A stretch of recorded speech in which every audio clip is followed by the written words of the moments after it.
2026 সেশনের করে আজকের এই আমাদের সভা শুরু হচ্ছে। এখানে অনেক উপস্থিতি আছেন যারা বিভিন্ন দলের চেয়ারম্যান বা মহাসচিব সহ গুরুত্বপূর্ণ দায়িত্ব পালন করে আছেন। তো আমরা আমাদের কার্যক্রম শুরু করছি। আজকের কেন্দ্রীয় সম্মেলনে সর্বপ্রথম মহাপবিত্র আল কোরআনুল কারীম তিলাওয়াত শুরু হচ্ছে। কোরআন থেকে তেলাওয়াত করছেন হযরত মাওলানা বজলুর রহমান আমিনী।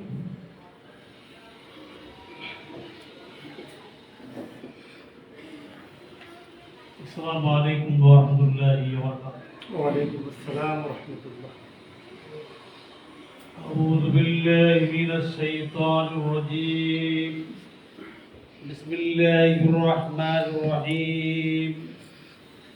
وما لكم لا تقاتلون في سبيل الله والمستضعفين من الرجال والنساء والبلدان الذين يقولون ربنا أخرجنا من هذه القرية الظالم أهلها واجعل لنا من لدنك وليا واجعل لنا من لدنك نصيرا. الذين آمنوا يقاتلون في سبيل الله والذين كفروا يقاتلون في سبيل الطاغوت فقاتلوا أولياء الشيطان إن كيد الشيطان كان ضعيفا. صدق الله العظيم. إشهد হচ্ছে ওই প্রধানমন্ত্রী স্বাগত থেকে আল্লাহ সুবহানাহু ওয়া তাআলার কাছে পানা চাচ্ছি।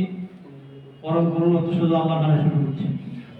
আমালাকুল্লাহ তুকাতিলুন, তোমাদের কি হয়েছে? তোমরা কেন আল্লাহর পথে লড়াই করছো? কতিপয় অববৃদ্ধ করিতে শিশুগুলো জালেমদের যুগে আক্রান্ত হয়ে তারা আত্মনাদ করছে, ফরিয়াদ করছে, আল্লাহ আমাদের জন্য সাহায্যকারী পাঠাও, আমাদের অভিভাবক পাঠাও। যারা মুমিন তারা আল্লাহর জমিনে আল্লাহর দিন প্রতিষ্ঠার জন্য লড়াই করে, যারা কাফের তারা তাগুতের সবার প্রতিষ্ঠার জন্য লড়াই করে। তোমরা তাগুতের কিছু ভয় পাবে না, তাদের ষড়যন্ত্র খুবই কেন আমার তো বুঝতে পারলে। আসসালামু আলাইকুম।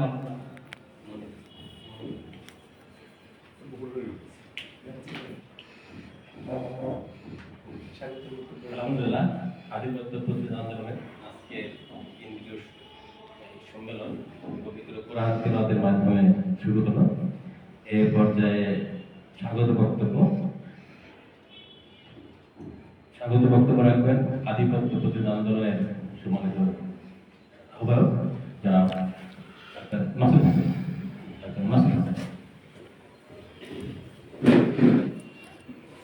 أعوذ بالله من الشيطان الرجيم. بسم الله الرحمن الرحيم.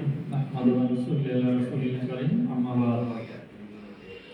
আধিপত্য প্রতিরোধ আন্দোলন কর্তৃক আয়োজিত আজকের আধিপত্য প্রতিরোধ আন্দোলনের 2025-26 সেশনের কেন্দ্রীয় সম্মেলন উপলক্ষে আজকের এই মিলন মেলা উপস্থিত আছেন বিভিন্ন রাজনৈতিক দলের নেতৃবৃন্দ, সাংবাদিক বন্ধুগণ। আসসালামু আলাইকুম ওয়া রাহমাতুল্লাহি ওয়া বারাকাতুহু। আজকে সর্বপ্রথম আমি আপনাদেরকে অভিনন্দন জানাই যে অনেক ব্যস্ততার মাঝে আপনারা এখানে উপস্থিত হতে পেরেছেন। এই জন্য মহান আল্লাহ পাক রব্বুল আলামিনের কাছে আমরা শুকরিয়া জ্ঞাপন। দীর্ঘ কাল যাবৎ সংগ্রাম রাজপথে, ইনডোরে আউটডোরে আমরা চালিয়ে যাচ্ছি। বিশেষ করে সর্বপ্রথম যখন আমরা এই আধিপত্য প্রতিরোধ আন্দোলন কমিটি গঠন করি, যেদিন আমাদের আত্মপ্রকাশ ঘটে, সেদিন এই বাংলাদেশের রাজনীতির একজন কিংবদন্তি, তিনি আমাদের উপদেষ্টা ছিলেন। তিনি হল গণস্বাস্থ্যের সম্মানিত সভাপতি ছিলেন, একজন জাতীয় রাজনীতিবিদ, মুক্তিযোদ্ধা এবং একজন আন্তর্জাতিক মানের নেতা জনাব জাফরুল্লাহ চৌধুরী। ওনার প্রধান অতিথি সেই সময় উনি আমাদের উপদেষ্টা ছিলেন। জাতীয় প্রেস ক্লাবে আমাদের আধিপত্য প্রতিরোধ আন্দোলন আত্মপ্রকাশ করে এবং এই আধিপত্য প্রতিরোধ আন্দোলনের প্রথম প্রোগ্রামের পরেই এই দেশে মোদী বিরোধী আন্দোলন নানাবাদ এবং এই যে ভারতের সবচেয়ে আস্থাভাজন তাবেদার দালাল 5ই আগস্টের বাংলাদেশের ইতিহাসের যিনি কলঙ্কজনক অধ্যায় রচনা করেছেন, 15 বছর প্রধানমন্ত্রী থেকে যাকে পলায়ন করতে হয়েছে, সেই শেখ হাসিনা শাসন আমলেও ভারতের ওই গুজরাটের কসাই নরেন্দ্র মোদী বাংলাদেশে প্রবেশ করতে পারেনি আধিপত্য প্রতিরোধ আন্দোলনের সূচনা কারণে। আমরা সর্বপ্রথম এই জাতীয় প্রেস ক্লাবে মোদীর আগমনের প্রতিবাদে তাকে প্রতিহত করার ঘোষণা দেই এবং এরপরে বিভিন্ন ইসলামী দলগুলো রাজপথে নেমে আসে এবং সর্বশেষ সরকার বাধ্য হয় মোদী যেন বাংলাদেশে আসতে না পারে। তো সরকার পিছু হটে এবং মোদীকে তখন আর বাংলাদেশে প্রবেশ করতে দেওয়া হয়। এরপরে পরবর্তীতে বেশ 2-3 বছর পরে আবার তারা বিভিন্ন ইসলামী নেতাদের সাথে আলোচনা করে সবার সাথে বসে বলল যে ঠিক আছে, উনি যেহেতু আমাদের রাষ্ট্রীয় মেহমান, তাকে আসতে দেওয়া হবে। আমরা যাই হোক এরপরে আমাদের সাথে সমঝোতা করি, তাকে আবার আসতে হয়েছে। যাই হোক, এছাড়াও আমাদের যে সীমান্ত হত্যা, পানির ন্যায্য হিস্যা, এগুলো নিয়ে আমরা দীর্ঘকাল কাজ করে যাচ্ছি। বিশেষ করে এই যে 7ই জানুয়ারি ফেলানি দিবস, এই ফেলানি দিবসেরও অবদানে আধিপত্য প্রতিরোধ আন্দোলন। এই আধিপত্য প্রতিরোধ আন্দোলনই ফেলানি দিবসের সূচনা করে 2011 সালে। তো যাই হোক, আমাদের অনেক আছে, এই আন্দোলন অনেক সফলতা আমরা পেয়েছি। সবচেয়ে বড় সফলতার বিষয় হলো যেটি যে এবার জাতিকে আমরা ঐক্যবদ্ধ করতে পেরেছি যে ভারতীয় আধিপত্যবাদ বা মুক্ত বাংলাদেশ গঠন করা। এই দাবিতে আজকে বাংলাদেশের প্রতিটি নাগরিক ঐক্যবদ্ধ যে ভারতীয় আধিপত্যবাদ আমরা মানব না। যাই হোক, অনেক সফলতা আছে এবং ইনশাআল্লাহ আমরা এই যে আজকের যে কেন্দ্রীয় সম্মেলন, এই সম্মেলনের প্রতিপাদ্য বিষয় হলো 2024-এর চেতনা, যে নতুন সূর্যোদয়, নতুন স্বাধীনতা। এই নতুন সূর্যোদয়, নতুন স্বাধীনতার একমাত্র লক্ষ্য উদ্দেশ্য হলো আধিপত্যমুক্ত বাংলাদেশ গঠন করা। অর্থাৎ এই 1971 সন থেকে এই যে 2025 সাল পর্যন্ত এখনো পর্যন্ত আমরা ভারতীয় আধিপত্যবাদ মুক্ত হতে পারি, যার কারণে তারা কিভাবে তাদের আধিপত্য বিস্তার করে, তারা আমাদের রাজনৈতিক, সামাজিক, অর্থনৈতিক, সংস্কৃতি প্রতিটা ক্ষেত্রে এবং বিচার বিভাগেও তারা আধিপত্য বিস্তার করে। বিশেষ করে আপনারা দেখেছেন যে এই আমাদের ভোট, যে সামান্যতম ন্যূনতম অধিকার, আমাদের ভোটাধিকার, 2014 সালে তাদের যে এই যে সুজাতা সিং, যিনি এই তখন ভারতের মনমোহন সিং রাষ্ট্র ক্ষমতা, সেই সুজাতা সিং এর বাংলাদেশে আগমন এবং পরবর্তীতে 2014 সালে হাসিনাকে একচেটিয়া ক্ষমতা রাখার ঘোষণা। এটা হলো মারাত্মক আধিপত্য, যে ন্যূনতম আমাদের ভোটাধিকার, এটাও তারা হরণ করেছে। তারপরে দেখেছেন আপনারা সীমান্তে কিভাবে পাখির মতো আমাদেরকে গুলি করে হত্যা করে। তারপরে বর্ষা আসলে যখন আমাদের পানির প্রয়োজন নাই, তখন পানি ছেড়ে দিয়ে আমাদের এই যে ফসলাদি ক্ষতি করে, আমাদেরকে ডুবিয়ে মারে। গত কিছুদিন আগে এই যে দেখেছেন ফেনীতে কি অবস্থা, মানুষ আজকে হঠাৎ করে ভারতীয় পানির আগ্রাসনে শত শত হাজার হাজার মানুষ ঘর ছাড়া হয়েছে। তো যাই হোক, এইভাবে তারা প্রতিটা সেক্টরে আমাদের উপর আধিপত্য বিস্তার করে। এখন সবচেয়ে বড় দুঃখের বিষয় হলো যে 2024-এর যে চেতনা, এই চেতনা থেকে আমরা লালন করে আগামী দিনে যে অগ্রসর হব, এই অগ্রসরের ক্ষেত্রে আমাদের বাধা হয়ে দাঁড়িয়েছে এই বর্তমান যে আমি বলতে হয় বাধ্য হয়েছি, এই যে বিএনপি, তারা এই যে ভারতের গত কয়েকদিনের ভারতের যে পররাষ্ট্র মন্ত্রী, উনি বক্তব্য দিলেন যে বাংলাদেশে গণতান্ত্রিক সরকার ছাড়া আমরা কোনো কাজ করব না, নির্বাচিত সরকার হইতে হবে। এর পরিপ্রেক্ষিতে বিএনপি নির্বাচনের দাবি দিল যে দ্রুত জাতীয় নির্বাচন দিতে হবে। অর্থাৎ হলো বিএনপি ভারতের ফাঁদে পা দিয়েছে। অর্থাৎ হলো চাচ্ছে কি, আজকে ভারত চাইতেছে যে নির্বাচনটা দ্রুত দিব, তো নির্বাচনকে কেন্দ্র করে এই যে পরাজিত শক্তি আওয়ামী লীগ, এই আওয়ামী লীগ পুনরায় সংগঠিত হয়ে মাঠে নামবে এবং তারা মাঠ দখল করবে এবং এই এখন যদি নির্বাচন হয় এবং এই নির্বাচনে যদি বিএনপি ক্ষমতা আসে, দেশের যে অর্থনৈতিক পরিস্থিতি তাতে বিএনপি 6 মাস টিকানো সম্ভব হবে না। তখন মানুষ বলতে থাকবেন দ্রব্যমূল্য থেকে শুরু করে সবকিছুর দাম বেড়ে যাবে, দেশের অর্থনীতি তো খারাপ, বিএনপি তো রাষ্ট্র পরিচালনা করার মতো অবস্থান নাই। তখন তারা সবাইকে বলবে যে আগেই তো ভালো ছিল। অর্থাৎ আওয়ামী লীগকে আবার প্রতিষ্ঠা করার জন্য একটা ষড়যন্ত্র চালছে ভারত, এই ষড়যন্ত্রে পা দিয়েছে এই বিএনপি। এই বিষয়গুলো আমাদের বুঝতে হবে।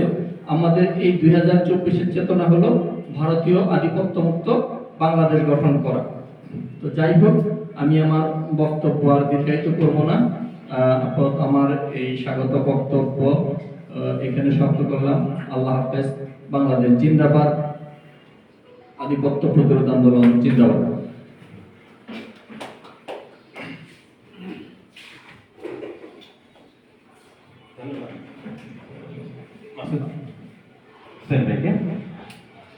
আজকের এই সম্মেলনে স্বাগত বক্তব্য দেওয়ার জন্য এখানে আমাদের এবারের প্রতিপাদ্য বিষয় হলো 24-এর চেতনা, আধিপত্য মুক্ত বাংলাদেশ। এই আমাদের এই সম্মেলনে আমাদের মূল স্লোগান।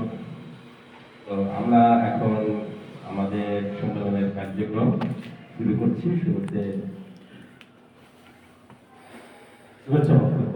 শুভেচ্ছা বক্তব্য রাখবেন বাংলাদেশ গণমুক্তি পার্টির সম্মানিত সাধারণ সম্পাদক জনাব আব্দুল মোনেম, সাধারণ সম্পাদক বাংলাদেশ গণমুক্তি পার্টি। ধন্যবাদ। আমি সম্মানিত সভাপতি, আসসালামু আলাইকুম ভাই। সম্মানিত উপস্থিতি, আধিপত্য প্রতিরোধ আন্দোলন আমরা শুরু করছি, সবাই আসছে আমাদের জন্য এখন অতিশয় প্রাসঙ্গিক একটা বিষয়। আমরা চারদিক থেকে বিদেশি রাষ্ট্রের আধিপত্য দ্বারা, বিদেশি রাষ্ট্রের বিভিন্ন ষড়যন্ত্র দ্বারা আষ্টে পৃষ্ঠে আবদ্ধ হয়ে আছি। এই অবস্থা থেকে আমাদের মুক্তির জন্য ঐক্যবদ্ধ আন্দোলন দরকার, আধিপত্য প্রতিরোধ আন্দোলনকে জোরালো করা দরকার। এই আধিপত্য প্রতিরোধ আন্দোলনের যে কর্মকাণ্ড বেশ কয়েক বছর যাবৎ চলছে, শুরু থেকেই আমাকে বিভিন্ন সময়ে ডাকা হয়েছে, আমি উপস্থিত হয়েছি এবং থেকেছি আপনাদের সাথে। আপনাদের এই কর্মকাণ্ডের প্রতি আমি আমার দলের পক্ষ থেকে পুরোপুরি সংহতি প্রকাশ করছি। আর আজকে এই যে কেন্দ্রীয় সম্মেলন হচ্ছে, এই কেন্দ্রীয় সম্মেলনের সাফল্য কামনা করছি।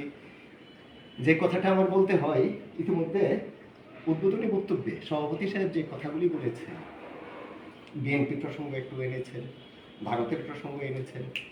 আমরা যখন নাকি বিদেশি আধিপত্য থেকে নিজেদেরকে মুক্তির চিন্তাটা করব, যে প্রসঙ্গটা এসে যায়, আমাদের বাইরে যতগুলি বন্ধু রাষ্ট্র বলেন, শত্রু রাষ্ট্র বলেন, শত্রু রাষ্ট্র হিসাবে ভারতের চেয়ে বড় কোনো শত্রু রাষ্ট্র বিশ্বে আমাদের নাই। শত্রু রাষ্ট্র হিসাবে 1 নম্বরে আমাদেরকে চিহ্নিত করতে হবে ভারতকে, 2 নম্বরে আমরা চিহ্নিত করতে পারি ইসরায়েলকে, পরে গিয়ে চিন্তা করতে পারি হয়তো বা আমেরিকাকে। আমেরিকা বিরাট দূরত্বের আর অবস্থান, এবং আমেরিকা যে কর্মকাণ্ডগুলি চালায় সেটা ভারতের উপরে ভর করেই চালায়। কাজেই মূল শত্রুটা আমাদের ঘরের দুয়ারে যেটা আছে সেটা হলো ভারত। ভারত হলো আমাদের মূল শত্রু। আমরা 71-এ যুদ্ধ করেছিলাম, যুদ্ধ করে দেশটাকে আমরা স্বাধীন করেছিলাম। ভারত আমাদেরকে সহযোগিতা দিয়েছিল কেন? তাদের এই যে সেভেন সিস্টার্সকে নিরাপদ করা এবং কালক্রমে এই বাংলা ভূমি অর্থাৎ পূর্ব পাকিস্তানকে তাদের অঙ্গীভূত করা, অখণ্ড ভারতের অন্তর্ভুক্ত করা, সেই লক্ষ্যে তারা এই কাজটা করেছিল। কিন্তু পরবর্তীতে যা দেখা গেল, শেখ মুজিবুর রহমান ছোট্ট একটা কাজ কিন্তু করেছেন, যেভাবেই আমরা বলি না কেন, শেখ মুজিবুর রহমান একটা কাজ কিন্তু করেছেন। এসেই উনি বলতে পেরেছেন ইন্দিরা গান্ধীকে, আপনার সেনাবাহিনী কখন আমার দেশ থেকে নিয়ে যাবেন, সুস্পষ্ট ভাষায় উনি বলতে পারছিলেন। এটা ওনার সাহসিকতা, ওনার দেশপ্রেমেরই লক্ষণ। পরবর্তীতে উনি যে কাজটা করেছেন, উনি বুঝেছেন যেহেতু দেশটা পাকিস্তানটা ভেঙে একটা স্বাধীন রাষ্ট্র হয়ে গেছে, এটা আমাদের টিকাইতে হবে। আর এটা টিকানোর জন্য উনি যে কাজ করেছেন, জাতিসংঘের সদস্য পদ উনি এনেছেন।